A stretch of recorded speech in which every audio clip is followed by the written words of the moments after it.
We talk about liberal democracy a lot, right? It feels like the standard, the default setting for a good society. Hmm. But what if its origins are, way more tangled than we usually admit, full of these contradictions that kind of get brushed aside? Or maybe the common understanding is just incomplete. Exactly. And that's what we're really digging into here. We're not just accepting the usual definitions. No, definitely not. We've gathered a whole range of academic sources for this deep dive, and they really push back against that standard story. So the mission is to unpack what liberal democracy actually is, how it grew over time, and what forces were really pushing and pulling underneath it all. Right.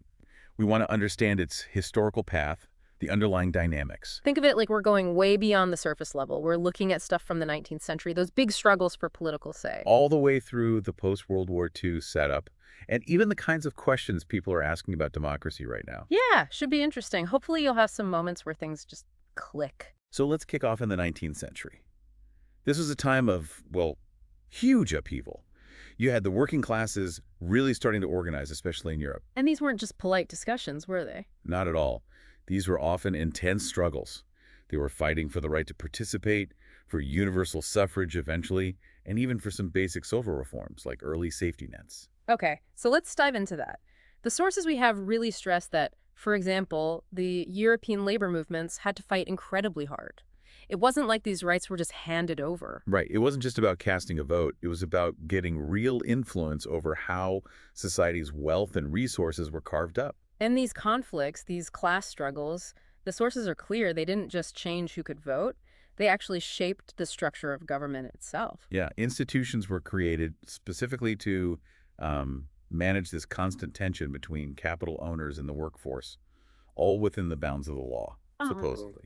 It's fascinating, this built-in tension you mentioned.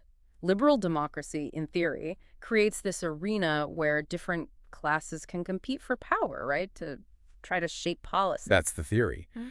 But the sources really highlight how fragile that whole setup becomes when the economy tanks. Think about the Great Depression. Ah, yeah. Suddenly, governments were in a massive bind. They're feeling the pressure to prop up businesses, keep the whole system from collapsing. But they also have this massive, struggling working class they need to somehow manage, either placate or, well, suppress. Exactly. Their options were pretty limited and often involved some really difficult trade-offs. Okay, let's jump forward a bit. This is where it gets particularly relevant, maybe. The sources bring this more critical view, specifically a corporate perspective on democracy. Right, even on human rights, they're seen more as tools. Yeah, there's a specific report mentioned from the 1970s. Social scientists, but looking at it from a very pro-business angle, basically worrying about, get this, too much democracy. Too much democracy. It sounds absurd, but their concern wasn't really about, vibrant civic life. No, it was about demands for higher wages, better working conditions, stronger social programs, things they saw as eating into profits needed for capital expansion. From that viewpoint, democracy and human rights weren't valuable in themselves. They were instruments. And the end goal. Pretty clearly the promotion of corporate interests. So the quick version is, this wasn't some obscure academic paper. It kind of laid the intellectual groundwork for major policy shifts later on. Absolutely. These researchers actually proposed specific government policies designed to weaken the political muscle of the working class. Things we hear about all the time now. Privatization, selling off public assets. Deregulation, rolling back government oversight. Cutting back the welfare state. And lo and behold, the 1980s arrive, and you see the rise of exactly these kinds of neoliberal policies, basically a swing back towards more free market ideas taking hold in many industrial countries. It really makes you question that classic phrase, doesn't it? Government by, for, and of the people. Is that what liberal democracy really is? Or is something else driving it? It's a fundamental question. And to answer it, we need to dig even deeper back to the very roots of the idea of democracy itself. Like back to Athens. Ancient Greece. Okay. Even then, democracy didn't just spring up in some perfectly equal society. Athenian democracy actually emerged out of the tensions within a system that was already deeply unequal, socially and economically. A system built on private property. Right. And Solon's constitution, which was a big step, the sources suggest it wasn't about creating perfect fairness. It was more about managing the class conflicts that came from that inequality. Exactly. It was structured to keep control largely in the hands of those with a stake in the system, the property owners, while giving others the perhaps illusion of participation. Okay, so bring that forward. Liberal democracy, with universal voting and all the rights we associate with it, it's not necessarily some benevolent gift. The argument in these sources is pretty strong. It's the political system that evolved to institutionalize and manage this ongoing class conflict. The concessions made over centuries, expanding voting rights, creating social programs, often weren't just given freely. They were responses to real pressure. Responses to pressure, yeah, to the threat posed by organized workers demanding a fairer share. So the state steps in, makes reforms, but the motivation, according to this view, isn't just kindness. It's about system maintenance. It's about managing that conflict, maybe putting some restraints on capital's excesses, just enough to keep the whole thing from boiling over. Ensuring stability, which sometimes means redistributing some wealth, even if it's resisted. So what we call liberal democracy has always been this kind of balancing act, a necessary compromise for a system with these built-in conflicting interests. Especially because the working class, the people actually creating the wealth, don't inherently have a stake in a system primarily geared towards benefiting capital owners. And this is where the illusion part comes in again. Liberal democracy kind of masks its foundation in labor exploitation by presenting itself as representing everyone. Right. Through its laws, its budgets, it governs how wealth is produced and divided, but the underlying drive, the sources argue, remains capital accumulation. Okay, let's zoom out to the global stage. How do nation-states fit into this picture, especially now with such a globalized economy? Well, even with everything interconnected, these national states are still crucial. Our sources argue they play a key role in keeping social order at home, limiting worker resistance. And actually helping capital expand globally. Yes, facilitating it. Yeah. But it creates this weird tension we're seeing now. This political interregnum the sources talk about. Exactly. You've got this global economy, largely run by multinational corporations that aren't really accountable to any one nation. Colliding with these traditional nation-states that are trying to assert sovereignty, maybe pretending they have more control than they do. And that disconnect fuels all sorts of problems. Falling trust in politics, a rise in more authoritarian styles of governing, social unrest. States are kind of scrambling, often turning more nationalistic to stay relevant. Okay, changing gears slightly. The sources also tackle the very idea of politics, and apparently it's not straightforward. It's surprisingly tricky. Even political science as a discipline doesn't have one single definition everyone agrees on. Which maybe tells us something. Could be. It might point to how complex the concept is, or maybe some philosophical roadblocks. The sources we looked at define politics through the lens of social power. Social power being. The ability to exercise rights and claims that society recognizes. And in capitalist societies, the main source of that power is property, private property, usually as money or capital, enforced through contracts. So politics emerges historically when things get complicated. When the division of labor and trade means individual or group interests start overriding the communities. Precisely.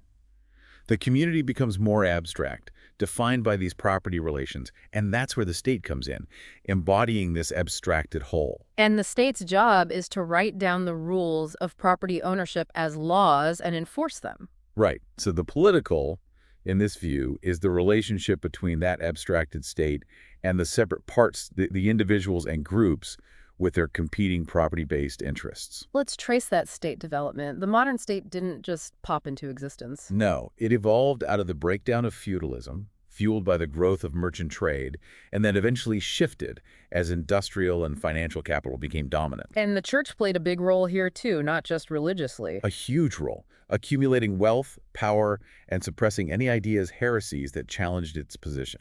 And something often missed, the impact of constant warfare. Massively important and often underestimated. Things like the Crusades, Wars of Succession, they hammered away at feudal structures for centuries. Speeding up its decline. Exactly. And paving the way for absolute monarchies and mercantilism.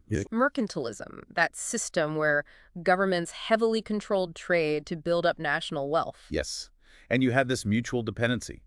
Rulers needed cash, often borrowing from wealthy merchants to fund wars in their courts. And the merchants needed the state to create stable conditions for trade, clear rules, break down old barriers. The Peace of Westphalia in 1648 is a landmark here, often seen as starting modern international relations, but it was also about setting down borders and rules for this growing commercial system. Then you have the American Revolution, The sources frame it not just as independence, but also as American business interests clashing with British mercantilist restrictions. Right. And Alexander Hamilton's push for public credit in a central bank in the U.S., seen here as fundamental to establishing the modern nation-state and cementing control by private capital, Even the French Revolution, with all its radical ideals. ultimately protected private property rights, which just shows how powerful those underlying economic interests are. This shift, the sources argue, replaced old medieval hierarchies based on birth with modern social classes based on wealth and ownership. Okay, let's talk human rights. We tend to think of them as universal, inherent goods. And foundational to democracy, right. Okay. But the sources suggest that when modern constitutions lead with these rights, they're actually reflecting the needs of a marketplace society. So they sound universal human, but they have a specific economic context. Exactly. They mask their origins. And the abstract equality of rights in the marketplace, everyone is theoretically free to trade, leads to real inequality because people start from such different places. And capitalism itself fuels that unequal accumulation of private property. Right. And there's a crucial split, the sources emphasize, between civil and political rights like free speech, voting, which are usually enshrined in constitutions as fundamental. And social rights, healthcare, unemployment support, education, which are often just laws, legislative entitlements, much more dependent on the economic climate and political struggle. Yeah, they lack that same constitutional guarantee. And globalization has weakened the power of national workforces to demand those social rights. You see it reflected in labor's declining share of GDP in many places. The sources are blunt here. Capitalism today isn't about small producers. It's dominated by large corporations, employers, and employees, a totally different ballgame. So you end up with two levels of rights in the modern state. Freedom of choice in the market, within limits set by capital, and freedom to choose between political options, usually pre-selected parties. Both operate within that private property framework. Going back to Westphalia, it set the stage for international law between states acting increasingly for their merchant classes. The state starts acting as this collective representative of corporate interests. But a world of competing national corporate interests wasn't exactly peaceful, was it? Clearly not. The lead up to World War II, with protectionism and expansionism, it shows the conflict built into the system. It highlights the irony, really. Yeah. International law trying to keep peace between states that are fundamentally driven by competitive accumulation. So after World War II, there was this big reset. Yeah, a new global framework, heavily influenced by the U.S. Bretton Woods institutions, World Bank, IMF, were created. And this new order prioritized the rights of transnational corporations. They're civil rights, essentially, over the political and economic rights of individual nations. Largely, yes. And that framework has just kept expanding, covering trade, investment, almost everything, leaving nation-states mainly focused on managing things internally and helping global capital flow smoothly. And the corporation, as the main player, the agent of capital, created this global structure for growth that was maybe less prone to those huge destructive wars between empires. Relatively speaking, yes. Though the division between civil political rights and social rights persists even in international agreements. The U.S.'s selective adoption of treaties is pointed out as suggesting human rights are maybe only universal in how often they're violated. It's a cynical take, but it reflects that tension. The post-war era also involved limiting the autonomy of even major powers to ensure an open global market for U.S. interests. Which brings us to the Rules-Based International Order, or RBIO. Described in the sources not just as law, but as this whole network of transnational bodies, institutions, agreements that mainly serve corporate interests, potentially sidelining nation-states. Though the nation-state isn't irrelevant yet, it still acts as a barrier sometimes. It does. Its borders, its laws, its potential susceptibility to domestic politics. These can still get in the way of totally free-flowing global capital. And this is where things like ISDS come in, investor-state dispute settlement. Exactly. These mechanisms, often buried in trade deals, give foreign corporations the power to sue governments directly, outside of national courts, if they think a law or policy harms their investment. It essentially puts them on the same legal level as the state itself. Or even above it, in some ways. It gives them this incredibly privileged, unaccountable position.